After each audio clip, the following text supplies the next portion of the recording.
This morning, I had a meeting with colleagues on this side, and to be honest, we were getting increasingly concerned about this, our people-centered parliament, because these are matters of the people, and we were clearly getting agitated. I am glad, Right Honourable Speaker, that we are now in unison dealing with this matter,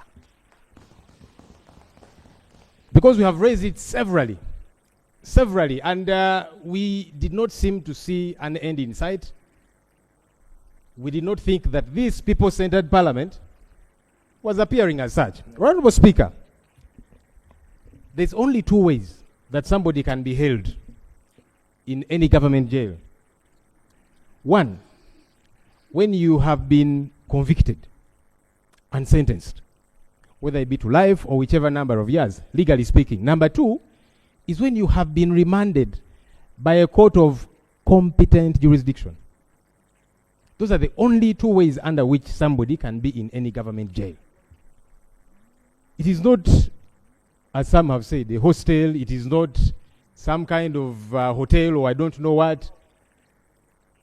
It is only those two legally provided for means. Honourable Speaker, we have asked again and again, after the Supreme Court decision, which rendered the court-martial defunct, it ceased to be. That's one. For those who know the law, we kept asking, why has government continued to hold on to these people? And those are questions we have not gotten any answers to, Right Honourable Speaker. Honourable Speaker, the excuse by the Honourable Chairman Mao does not hold any water at all. For you to say that the lawyers of Dr. Kiza Besigye have delayed to extract a decree, the Attorney General, whom you supervise, Chairman Mao, was the party to this matter. He is the one who appealed this matter. So for you to give an excuse, you see, we did not know what was happening. We were in our chambers waiting for these lawyers to come and serve us the extracted decree. Are you kidding me? You were a party to this matter. You are the ones who went to the Supreme Court. The Court of Appeal had determined this matter. But your chambers, sir, decided to appeal this matter. How do you then feign ignorance at this point? Honourable Speaker, I am glad you have mentioned, as all of us have, this is a non-partisan matter. At least it should be. I've given several examples, and I'm sorry, my colleague, I keep referring to you. I don't know if he's here. Honourable Paul Akamba, who is an NRM member. That man was granted bail by a court of competent jurisdiction, and he was kidnapped, abducted by gun-wielding goons within court precincts. He's not an opposition member, he's an NRM member, but it happened to him. That's what happens when you don't deal with injustices. And by the way, Honourable Speaker, these abductions continue to happen. Yesterday, a leader within my party, our head of mobilization, the one Fred Nyanzi Sentamu, was abducted in similar manner. And we are saying these things should stop because they are within the control of the state. Honourable Speaker, here is the ultimate remedy. One, I'm glad that as Parliament we are putting our foot down. This Parliament here is where we are going to fight our battles. I know we can use all other spaces we have out there, radios, TVs, and so on. But as members of Parliament, this is our number one fighting space. And we shall use it to fight for our people. Honourable Speaker, now that we have talked about the health, the ailing health, the very frail situation in which Dr. Kiza Besigye is, I went to see him in jail yesterday. He could not get out of bed to come and see us. But we saw the other political prisoners, the Bobby Youngs and others, who are suffering in similar manner.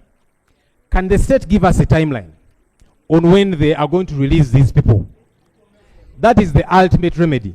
Because the excuse there has been of, you see, we are waiting for the DPP to take over these cases. One, you're not supposed to direct the DPP.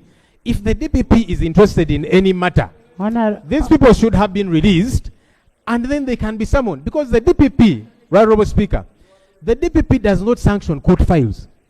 The DPP sanctions police files. So you cannot say the DPP is waiting for these court files to be transferred from the disciplinary court martial. That does not arise at all. These people ought to have been released a long time ago, and then the DPP could probably sanction any police file, and they can be summoned. They don't even have to be kidnapped, as we have seen happening. So, Right Honourable Speaker, the solution to this quandary this predicament that we are grappling with is to release Dr. Kiza Besigye and all of these other NUP political prisoners that are being held illegally. I'm hoping that government will see sense in that. Honorable members, Honorable Speaker, with your permission. Honorable members, this is a very serious matter. You know, people like Bariomus cannot even go to their villages now, because people will start saying, why have you left your own? Honorable members,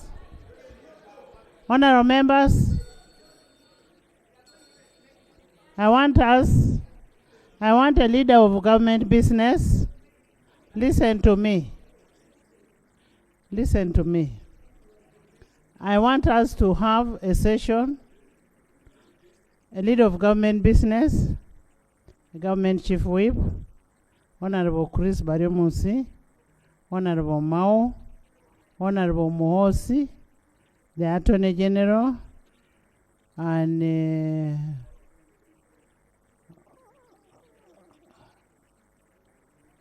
then on this side, we have the LOP, Shadow Attorney General, the CAO, Mujuche, Honorable Mujuche, Honorable Katuntu, Honorable Asumani, Honorable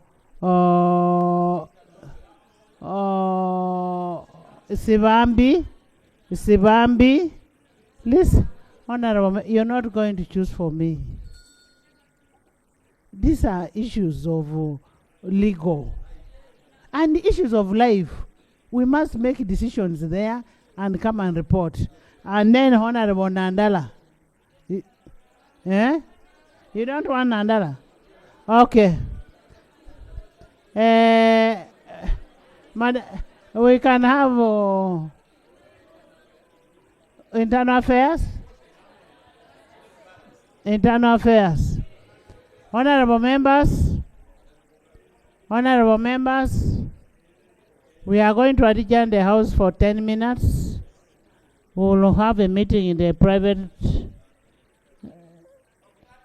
We are going to suspend the House